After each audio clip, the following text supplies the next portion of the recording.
I really enjoy making these videos, and I'd like to say that they always come just like that, no problem. I just decide, oh hey, let's shoot a video, and I stand here and bang, away we go, video's shooting, and the thoughts just flow. And that's just not always the way it is. I wish it was, but it's just not always the way it is. And yesterday, when I was trying to shoot the video for today, because I'm posting a video on Tuesdays and Fridays, I took a couple of runs at shooting the video, and it just didn't click. I wasn't happy with how my message was coming across. I wasn't even happy with where my thoughts were going. And so I thought, well, that's okay. I'll shoot it Tuesday morning. And Tuesday morning came and went and didn't get a video done. And here we are, beautiful Tuesday, late afternoon, beautiful light outside behind me right now. We're down to the wire. It's time to take and deliver. It's time to step up and get the job done. And so I just want to relate from a call that I was on a few days back. And that call was really all about influence. And the question, one of the questions that we were talking about was, who influences you? Like, who's been a major influence for you? And it can be in the past, it can be somebody right near, it didn't really matter, but just who influences you on a daily basis or in your life. And the first three that came to my mind right away, and I've thought of them before, are JFK, or John F. Kennedy, Martin Luther King, and Winston Churchill. And the reason I know that those three individuals influence me so much is the simplicity of their language. I love what they say with simple, easy words, and yet how profound a simple message can be. And they really influence me. And as I was trying to take, and I talked about other people who are much closer and much dearer, and I know personally, and how much they influence me as well. And as I was trying to shoot my video yesterday, and as I was trying to where's that thought going to come from for today's video, I realized, thinking about influence and thinking about impact as well. So I can think about the people that influence me, and I need to think about the things that impact me as well.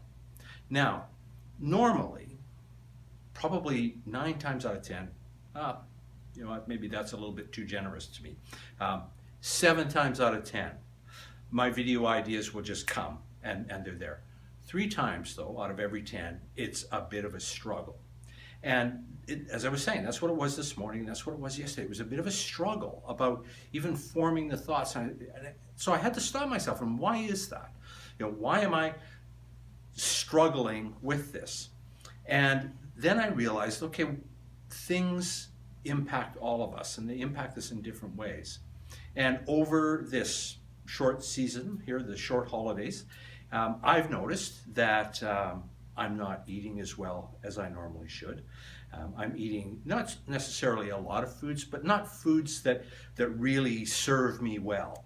And I'm not resting as much as I should.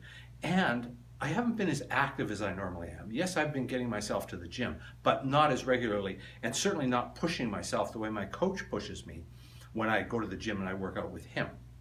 So I've really kind of, over this last 2-week period, gotten kind of bogged down, and I realized that although it might not be influence, it's certainly impact on me and on my energy, on my attitude, on my focus, on all of those things.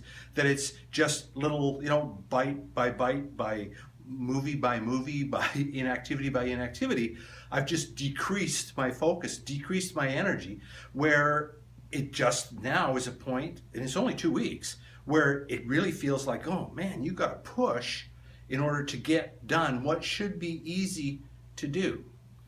And so that little call about who influences led me to thinking about, also what impacts me, and realizing that inactivity and sitting back and thinking that, I'm going to rest, I'm going to restore, I'm going to rejuvenate, those kinds of thoughts which we often think about during vacation or during a holiday season like this, that actually that can be kind of counterproductive. It was counterproductive for me in that as a result of slowing down, in a result of eating more and thinking I'm resting myself up, actually what I did was I depleted my energy stores, which had the impact on me of depleting my focus, depleting my drive, taking me away from the things that I really actually enjoy, and making it a little bit more of a struggle, a little bit more work to get back into the game, to get back charged up. And so what I had to do was something that I've learned, which was to get into state to be able to do that. And getting into state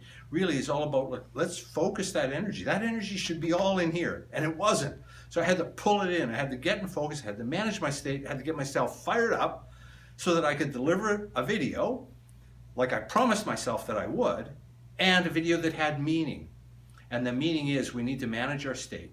We need to look after ourselves. We need to be aware of what impacts us in our environment around.